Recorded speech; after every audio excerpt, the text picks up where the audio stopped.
ഇന്ന് ഞങ്ങൾ ജിമ്മിൽ ഓണ സെലിബ്രേഷൻ ആണ്. ഇവിടെ അടുത്ത് തന്നെയുള്ള ഒരു ഓഡിറ്റോറിയത്തിൽ വെച്ചായിട്ട് പരിപാടി. അപ്പോൾ ഞങ്ങൾ രണ്ടുപേരും റെഡിയായി അങ്ങോട്ട് പോകാൻ പോവാണ്. ജിം സ്റ്റാർട്ട് ചെയ്ത് ഞങ്ങളുടെ ഫസ്റ്റത്തെ ഓണ സെലിബ്രേഷൻ ആണ് കേട്ടോ. ഞങ്ങളുടെ മാത്രമല്ല, ജിമ്മിന്റെ ഫസ്റ്റ് ഓണ സെലിബ്രേഷൻ ആണ്. കൃത്യം 8:30 തന്നെ വരണമെന്ന് പറഞ്ഞുകൊണ്ട് ബ്രേക്ക്ഫാസ്റ്റ് പോലും കഴിക്കാതെ കേട്ടോ ഞങ്ങൾ പോയത്. ഞങ്ങൾ അവിടെ ചെന്നപ്പോഴോ ഒറ്റ മനുഷ്യരുണ്ടായിരുന്നില്ല. കുറച്ച് കഴിഞ്ഞപ്പോഴേക്കും എല്ലാവരും വന്നു കേട്ടോ. ആദ്യം തന്നെ ഞങ്ങൾ പൂക്കളൊക്കെ കേട്ടു. പിന്നെ പാട്ടും പരിപാടിയൊക്കെ ആയിട്ട് 10 വരെ സമയം പോയതേ അറിഞ്ഞില്ല. പിന്നെ ഒരു 12 മണിയായപ്പോഴേക്കും ഗെയിംസ് ഒക്കെ സ്റ്റാർട്ട് ചെയ്തു കേട്ടോ. ഫസ്റ്റ് തന്നെ കസരകളിയായിരുന്നു. പകുതിയായപ്പോൾ തന്നെ ഞാനങ്ങ് ഔട്ടായി.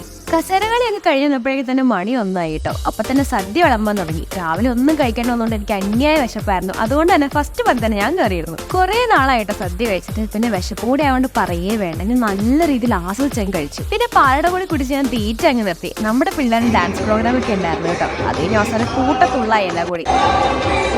പിന്നെ അത് കഴിഞ്ഞ് വടംവലിയായിരുന്നു കേട്ടോ. ഞാൻ ആദ്യമായിട്ടാണ് ഇതിനെ കിടന്ന് തോന്നുന്നത്. ആദ്യത്തെ റൗണ്ട് ഞങ്ങൾ തോറ്റെങ്കിലും പിന്നെ ഫൈനൽ ഞങ്ങൾ തന്നെ ജയിച്ചു കേട്ടോ. അപ്പൊ ഇത് ഓണ സെലിബ്രേഷന്റെ കംപ്ലീറ്റ് വീഡിയോ ഉടനെ ഞാൻ അപ്ലോഡ് ചെയ്യാം കേട്ടോ.